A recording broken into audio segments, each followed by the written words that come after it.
naomba msikilize. Kuna kitu kimoja ambacho mwenyekiti amekifanya ambacho mimi sijakifurahia.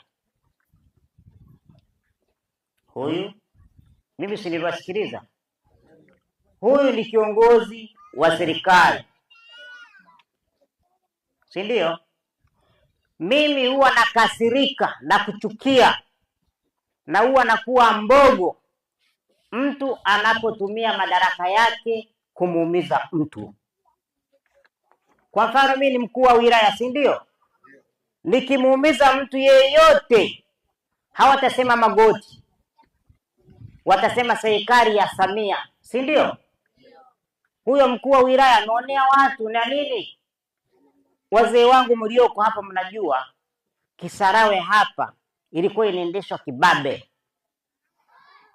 Mtu anachukua shamba la mtu, anabomoa nyumba ya mtu, anauza. Si nimesikia huyu hapa kapokonywa mtu heka zake 12. Si umesikia hapa mtu kachukua kisima cha msikiti. Sasa leo hii wakisema serikali nani au utokeni fanyeni hivi na hivi, kama mwenyekiti anaumiza watu, nyewe mtafurahia? Wewe kijana, njoo simama hapa kwa mwenyekiti. Huyu mnamfahamu? Ni mkorofi huyu. Wangapi wanasema huyu kijana ni mwadilifu kabisa? Nyosha mikono. Wanasema huyu kijana ni mcha Mungu, hana shida? Nyosha mikono niwaone.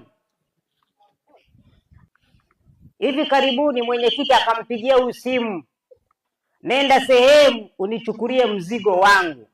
Hakumwambia ni mzigo gani. Kijana akaosha pikipiki akafuata.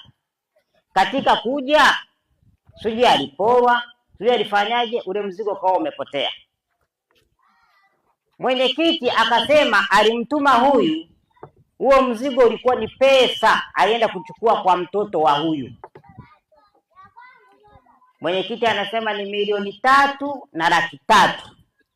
Lakini wakati anamtuma huyu hakumwambia ni pesa.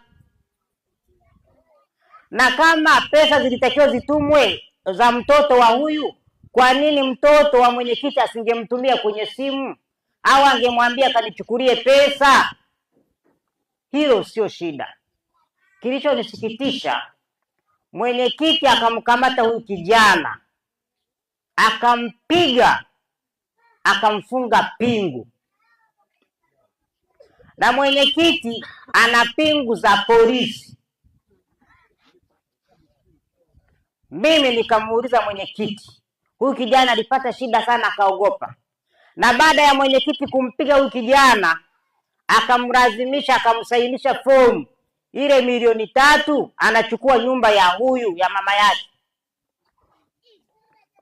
Unaona? Mama yake huyu naye ni mgonjwa wa moyo.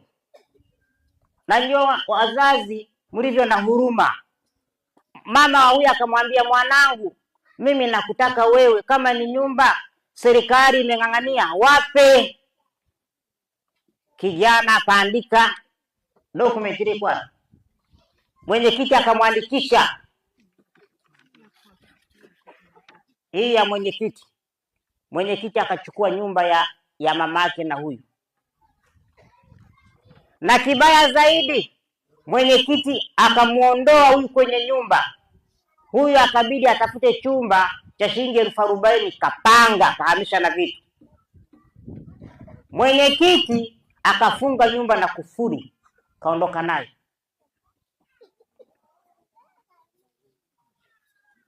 Huyu mama yake ana mashamba haya. Wakati mwenyekiti amefunga nyumba ya mama yake huyu, mwenyekiti akatafuta wateja wauze nyumba. Sasa usiku mwenyekiti anapeleka madalali kuuza nyumba. Sasa ameisha msahihisha nyaraka. Bado haitoshi. Mwenyekiti wetu Fundikira akataka tena auze mashamba ya mamake huyu mawili.